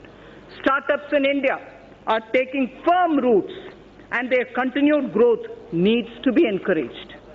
To resolve the so-called angel tax issue, I'm sure a lot of members are concerned on this issue. To resolve the so-called angel tax issue, the startups and their investors who file requisite declarations and provide information in their returns will not be subjected to any kind of scrutiny in respect of valuation of share premiums. The issue of establishing identity of the investor and source of his funds will be resolved by putting in place a mechanism of e-verification, so there's no man-to-man interface there. With this funds raised by startups will not require, the funds raised by startups will not require any kind of scrutiny from the Income Tax Department. In addition, special administrative arrangements shall be made by the Central Board of Direct Taxes for pending assessments of startups and redressal of their grievances. It will be ensured that no inquiry or verification in such cases be carried out by the assessing officer without obtaining approval of a supervisory officer. So the element of discretion with which startups were suffering has been removed. So without obtaining the approval of a supervisory officer, an assessing officer shall not worry the assessee. At present, startups are not required to justify fair market value of their shares issued to certain investors, including Category 1 alternative investment funds. I propose to extend this benefit to Category 2 alternative investment funds also. At the moment, it's available for AIF Category 1. Now I expand this to include Category 2 AIF also. Therefore, valuation of shares issued to these funds shall be beyond the scope of income tax scrutiny. Again, you get out of income tax scrutiny when that has been done. I also propose to relax some of the conditions for carry forward and set off losses in the case of startups.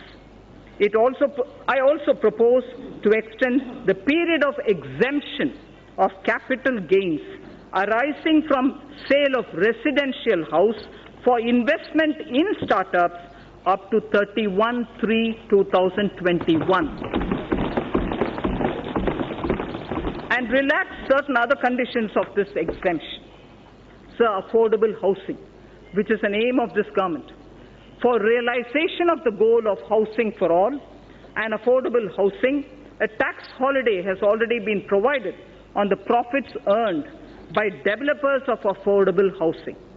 Also, interest paid on housing loans is allowed as a deduction to the extent of 2 lakhs in respect of self-occupied property. In order to provide a further impetus, I propose to allow an additional deduction of up to 1,50,000 rupees for interest paid on loans borrowed up to 31st March 2020, next year, for purchase of affordable house valued up to 45 lakhs. Therefore, a person purchasing an affordable house will now get an enhanced interest deduction up to 3.5 lakhs of rupees. This will translate into benefit of 7 lakh of rupees to the middle class home buyers over their loan period of 15 years. Just as we said about the electric cars, now we are saying the tax deduction provision that we're coming in now with will enable home buyers of the affordable home category that in the period of 15 years, when your home loan runs, the net gain would be 7 lakh of rupees.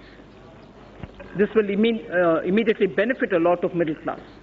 So on the NBFCs, a lot of discussion happens today about NBFCs. Non-banking financial companies play an increasingly important role in India's financial system. With enhanced levels of regulation they are subjected to by the Reserve Bank of India, there is a need to provide greater parity in their tax treatments vis-à-vis scheduled banks. Currently, interest on certain bad or doubtful debts made by scheduled banks and other financial institutions is allowed to be offered to tax in the year in which this interest is actually received. I propose to extend this facility to deposit-taking as well as systematically important non-deposit-taking NBFCs also. So the International Financial Services Center, the GIFT City, series of measures have already been taken in the past by this government.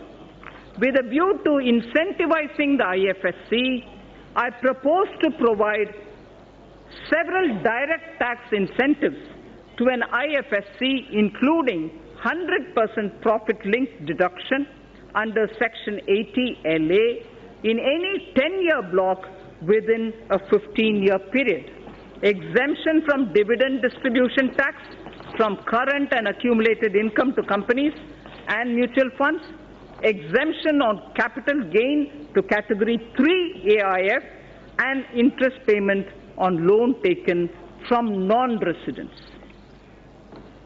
So, securities transaction tax. I propose to give relief in levy of securities transaction tax by restricting it only to the difference between the settlement and the strike price in case of exercise of option. Simplification and ease of living. India's ease of doing business ranking under the category of paying taxes showed a significant jump from 172 in 2017 to 121 in the year 2019. From 172, we have come to 121, a drastic improvement. I now propose to implement series of measures that will leverage technology to make compliance easier for the taxpayer. Interchangeability of PAN and Aadhaar. Mr. Speaker, sir, more than 120 crore Indians now have Aadhaar card. Therefore, for ease and convenience of taxpayers, I propose to make PAN and Aadhaar interchangeable and allow those who do not have PAN cards to file income tax returns by simply quoting their Aadhaar number, and also use it wherever they are required to quote the PAN. So everywhere where you are required to quote the PAN, instead you can just do Aadhaar, and even if you don't have a PAN, there is no problem.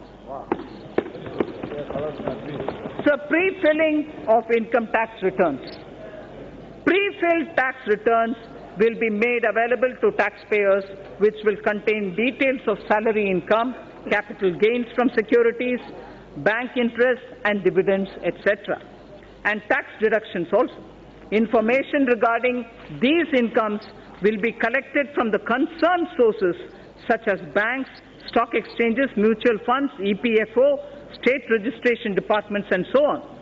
This will not only significantly reduce the time taken to file tax return, but will also encourage accuracy of reporting of income tax.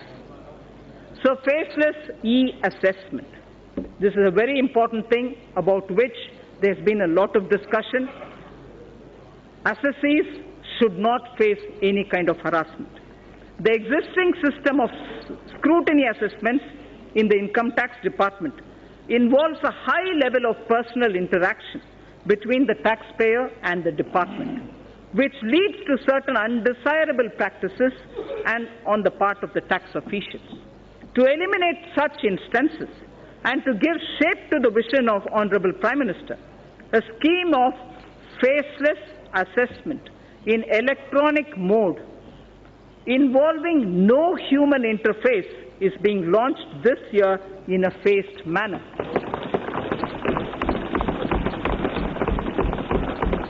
To start with, such e-assessments shall be carried out in cases requiring verification of certain specified transactions or discrepancies.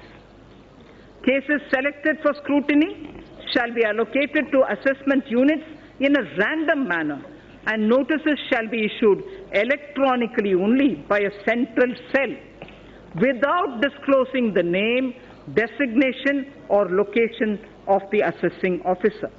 The central cell shall be the single point of contact between the taxpayer and the department. This new scheme of assessment will represent a paradigm shift in the functioning of the income tax department.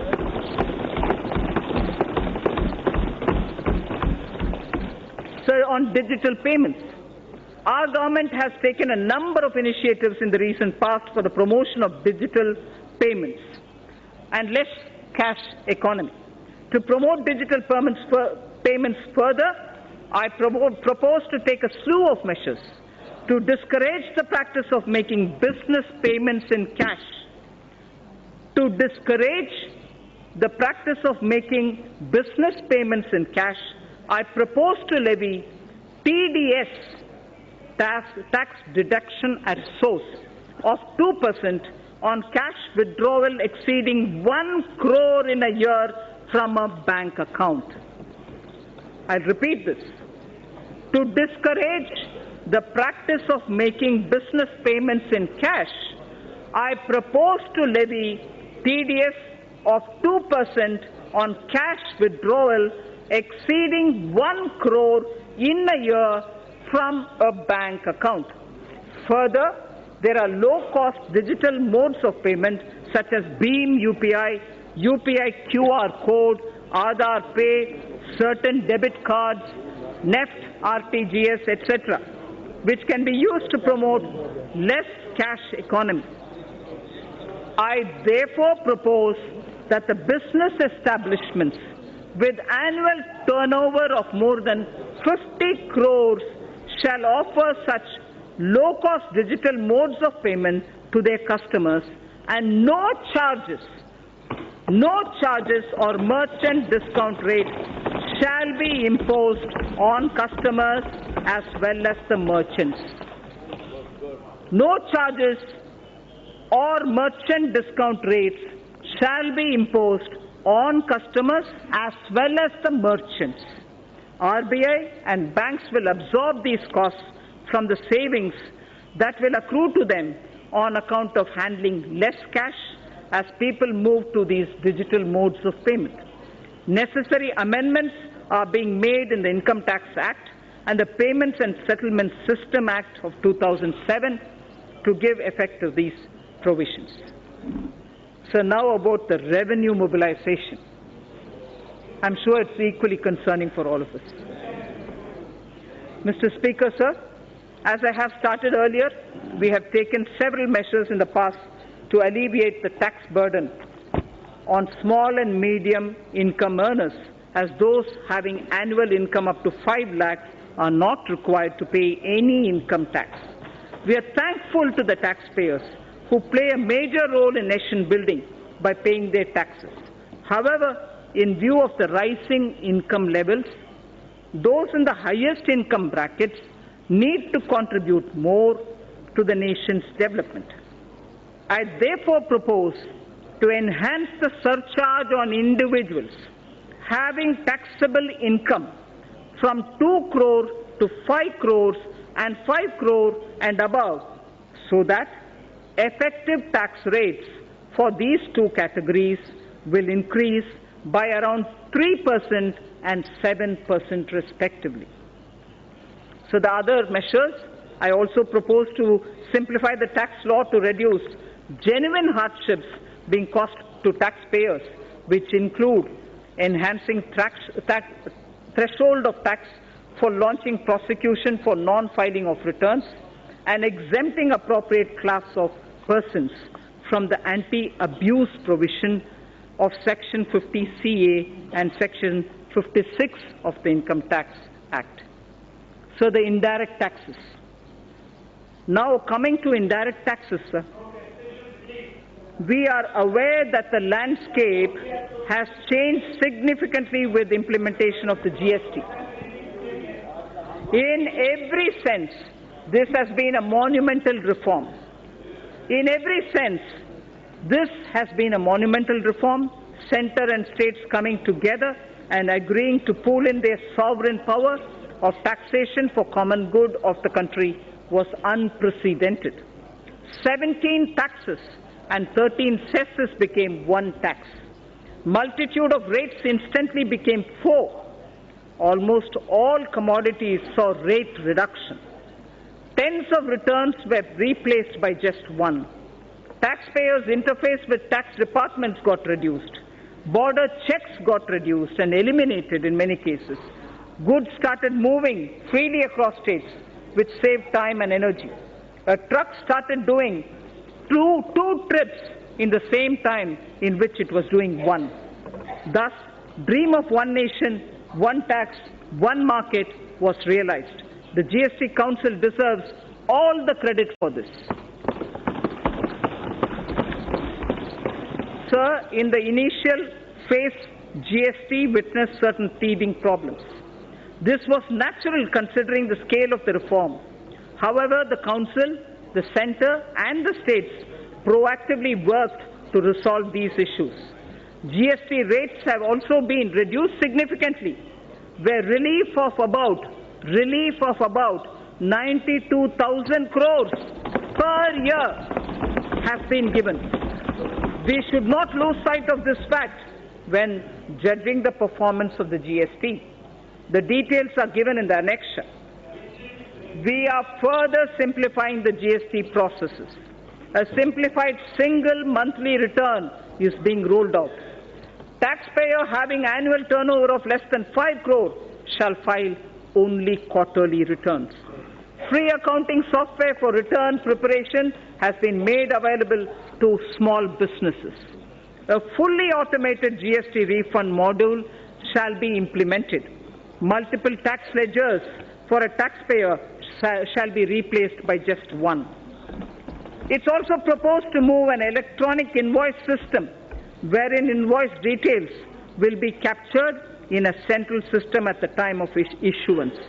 This will eventually be used to pre-fill a taxpayer's return.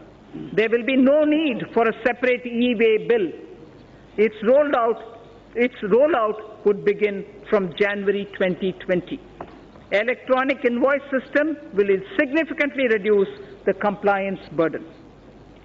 Sir, on the customs side, my proposals are driven with the objective of securing our borders, achieving higher domestic value addition through Make in India, reducing import dependence, protection to MSME, and promoting clean energy, curbing non-essential imports, and correcting inversions.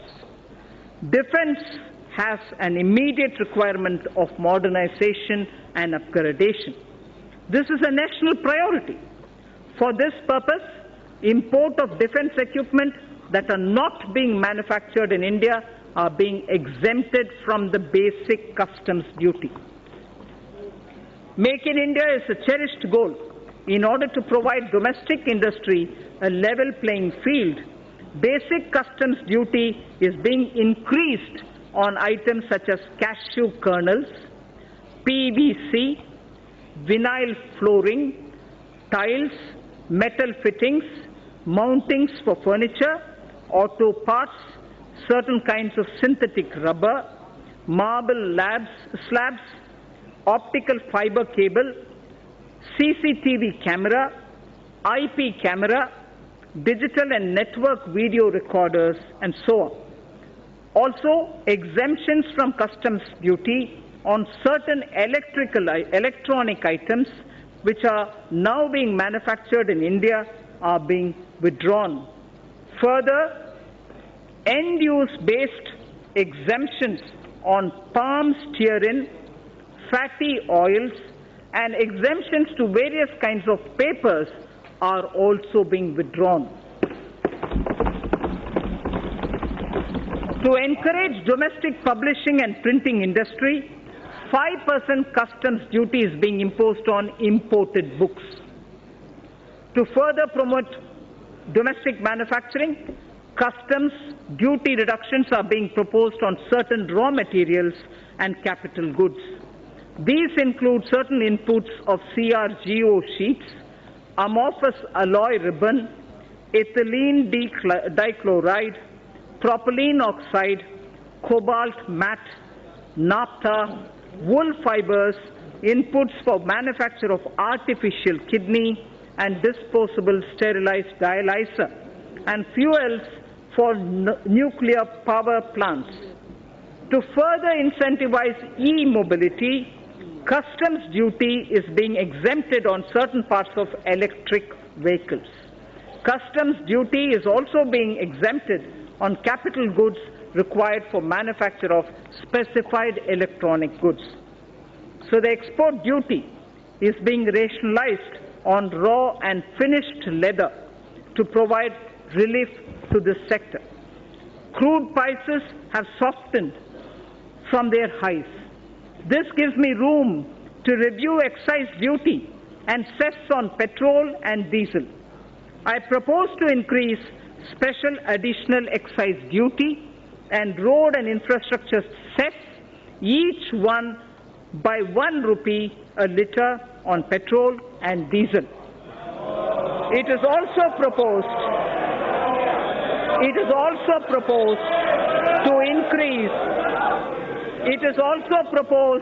to increase custom duty on gold, and other precious metals from 10% to 12.5%. It is also proposed to increase custom duty on gold and other precious metals from 10 to 12.5%. Tobacco products and crude attract national calamity and contingent duty. In certain cases, this levy has been contested on the ground that there is no basic excise duty on these items. To address this issue, a nominal basic excise duty is being imposed. Sir, I am also proposing few amendments to the Customs Act. Recent trends reveal that certain bogus entities are resorting to unfair practices to avail undue concessions and export incentives. While we have intensified our efforts against such nefarious activities, provisions are being incorporated in the Act for enhanced penalty and prosecution for such offences. Further misuse of duty-free scrips and drawback facility involving more than 50 lakh of rupees will be a cognizable and non-bailable offence. GST has completed 2 years. An area that concerns me is that we have huge pending litigations from pre-GST regime. More than 3.75 lakh crores of rupees is being blocked in litigations and service tax and excise. There is a need to unload this baggage and allow businesses to move on. I therefore propose a legacy dispute resolution scheme, that will allow quick closure of these litigations. I would urge the trade and business to avail this opportunity and be free from legacy litigations. The details of my tax proposals are given in the annexure. Sir Speaker, I thank you for this opportunity, and with these words, I commend the budget to this august House. Thank you. To Srimati Nirmala Sitaram, Manya Vitt Mantri ji. I just would like to mention, although I have commended the budget, I just would like to mention, I have not mentioned specific allocations for the scheme and programs. I have not mentioned specific allocations for schemes and programs.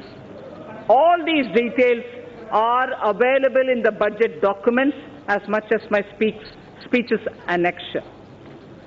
I also thank and take this opportunity for the response that we've received for the crowdsourcing of ideas for the budget. Immense suggestions from common citizens reached us. We have benefited from the crowdsourcing.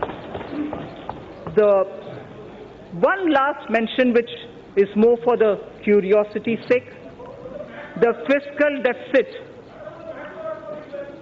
The fiscal deficit this year is 3.3%, brought down from 3.4%. Thank you. Item number 2, Srimati Nirmala Sitaraman, Manya Vitt Mantri ji. Of course, don't have the papers with me.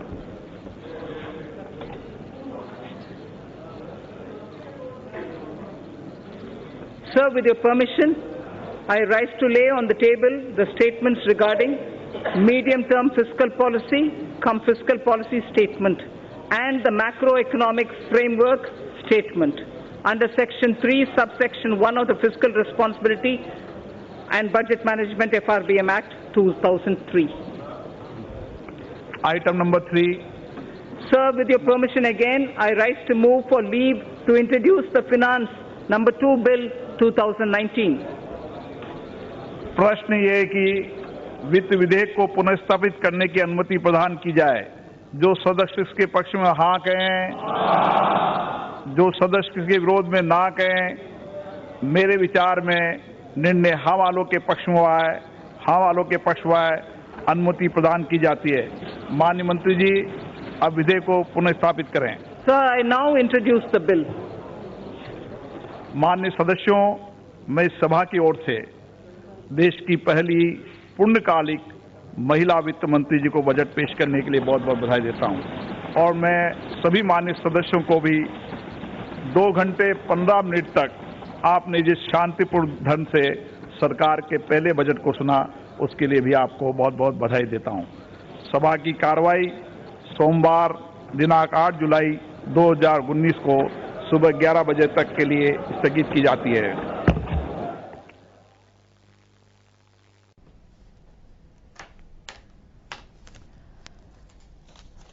तो वित्त मंत्री निर्मला सीतारमण सदन पटल पर budget पेश कर चुकी हैं। बड़ी और अहम खबर इस वक्त की आपको बता दें, कुछ ही समय पहले आपने सुना, जिसकी उम्मीदें काफी समय से की जा रही थी कि आखिरकार बजट में क्या कुछ खास होगा, वो बजट अब पेश हो चुका है। कुछ मोटी मोटी और अहम बातें अपने दर्शकों तक हम लगातार ग्राफिक्स के जरिए पहुंचा भी रहे हैं, लेकिन इस वक्त की बड़ी और अहम खबर यह है कि क्या कुछ लोगों को उम्मीदें थी और वो उम्मीदें पूरी हो पाई हैं या नहीं हो पाई हैं। कुछ छोटे मोटे फेरबदल जरूर इसमें किए गए हैं और उन फेरबदल के तहत ही बजट से जो उम्मीदें लगाई जा रही थी मध्यम वर्ग को, किसानों को, युवाओं को, वो उम्मीदें कहीं हद तक पूरी भी हुई हैं। लेकिन एक अहम खबर इस वक्त ये भी आ रही है कि पेट्रोल डीजल के दामों में इजाफा होगा, क्योंकि नया सेस इसमें लगने वाला है। 2 करोड़ तक की आय के लिए टैक्स में कोई बदलाव नहीं किया गया है। इसके अलावा 2 करोड़ तक में कोई बदलाव नहीं है, लेकिन 2 से 5 से अधिक जिनकी आय है उसमें जरूर बदलाव किया गया है। बड़ी अहम खबरें इस वक्त आपको बता दें कि कुछ फेरबदल के साथ नया बजट नई उम्मीदों के साथ, और बजट नहीं बल्कि इसको बहीखाता हम कहेंगे, और तमाम उम्मीदें इससे लगाई जा रही थी कि क्या ईएमआई का जो बोझ है वो कम होगा, और जो बार बार कहा जा रहा था, जिस पर जोर दिया जा रहा था कि कहां खर्च किया जाएगा, कितना कमाया जाएगा और कितना कमाएंगे कैसे। कुछ फिजिकल चैलेंजेस इसमें थे और उसमें फेरबदल भी किया गया है। ग्लोबल स्लोडाउन से कैसे निपटेंगे, इस बात की जानकारी इसमें मिली है। और सबसे बड़ी बात यह थी कि कहीं घोषणाओं वाला बजट ये ना बनकर रह जाए, लोक लुभावन बजट ना बनकर रह जाए, इसमें कितनी हकीकत नजर आएगी आने वाले दिनों में। तो रेलवे में निजीकरण को बढ़ावा, 4 साल में गंगा को लेकर और नए प्रोजेक्ट्स लाने की उम्मीद। 5 साल में अर्थव्यवस्था 2 ट्रिलियन हुई है, लेकिन इसे और ज्यादा बढ़ाने की पूरी उम्मीद। छोटे कारोबारियों को काफी छूट मिली है, जिसमें उनको अब जो लोन है वो 59 मिनट में मिल जाएगा, और छोटे कारोबारियों को टैक्स स्लैब में भी छूट मिली है। 2024 तक घर घर नल, घर घर जल पहुंचाने की पूरी कोशिश की जाएगी। बीमा क्षेत्र में 100% एफडीआई। साल 2022 तक हर घर में बिजली होगी और सभी के पास अपने आवास होंगे। रोजाना 135 किलोमीटर सड़क बनाने का लक्ष्य रखा है। इस बजट के तहत यह भी स्पष्ट हुआ, अभी तक 30,000 किलोमीटर सड़कें बनी हैं। रेलवे में पीपीपी मॉडल का निवेश, इस पर जोर रहेगा, यानी कि जैसे पहले संकेत मिल रहे थे कि रेलवे में निजीकरण आ सकता है, पीपीपी मॉडल के तहत निवेश पर जोर रहने वाला है। आयात पर खर्च कम होगा। इसके अलावा डेयरी कामों को प्रोत्साहन दिया जाएगा। ये किसानों के लिए एक अहम जो है बात सामने निकल कर आई है। हर घर तक पानी पहुंचाना लक्ष्य रहेगा। 2 करोड़ से ज्यादा भारतीयों को डिजिटल रूप से साक्षर बनाया गया है अभी तक। इसके अलावा 9.3 करोड़ शौचालय साल 2014 के बाद देश की जरूरत के मुताबिक बनाए गए। बैंकिंग सिस्टम में सुधार के आसार और दिखने लगे हैं, यानी कि बैंकिंग सिस्टम में और सुधार आएगा। इसके अलावा जो आम जनता के लिए जरूरी और महत्वपूर्ण खबर है वो ये है कि 1, 2, 5, 10 और 20 रुपए के नए सिक्के बाजार में आपको नजर आएंगे। इसके अलावा इलेक्ट्रॉनिक कार अगर आप खरीदते हैं तो उसमें आपको छूट मिलेगी। तो वित्त मंत्री निर्मला सीतारमण सदन पटल पर बजट पेश कर चुकी हैं और बजट से जुड़ी अहम बातें आप तक हम इस वक्त पहुंचा रहे हैं। क्या कुछ अहम रहा, टैक्स पेयर का शुक्रिया अदा उन्होंने किया है। तो बड़ी और अहम खबर इस वक्त ही आपको बता दें, मोदी सरकार का बजट पेश हो चुका है। अभी अभी आपने सुना पूरा बजट निर्मला सीतारमण ने सदन पटल पर पेश किया। बजट में आम करदाता के लिए कोई टैक्स नहीं। 2 से 5 करोड़ की आय पर 3% अतिरिक्त टैक्स है। इसके अलावा 5 लाख रुपए तक की आय पर कोई टैक्स नहीं है, यानी कि टैक्स स्लैब में कोई फेरबदल नहीं किए गए हैं। 2 करोड़ तक की आय के लिए टैक्स में कोई बदलाव नहीं किए गए हैं। ये एज इट इज पहले की तरह ही रखा गया है। 5 करोड़ से ज्यादा की आय पर 7% अतिरिक्त टैक्स है। इसके अलावा आपको अहम बातें इसमें ये भी बता दें कि रोजगार के मौके पैदा किए जाएंगे, क्योंकि सबसे बड़ा मसला जो 3 बिंदु इस वक्त थे वो किसान, युवा और एक आम इंसान था, और उन तीनों बिंदुओं पर बहुत अहम काम करने की इस वक्त जरूरी भी है। वो कहा गया है कि इस पर काम किया जाएगा। गांव, गरीब, किसान केंद्र बिंदु रहेगा इस सरकार का और रोजगार के मौके पैदा किए जाएंगे। जो स्टार्टअप योजना है उसको और आगे गति दी जाएगी।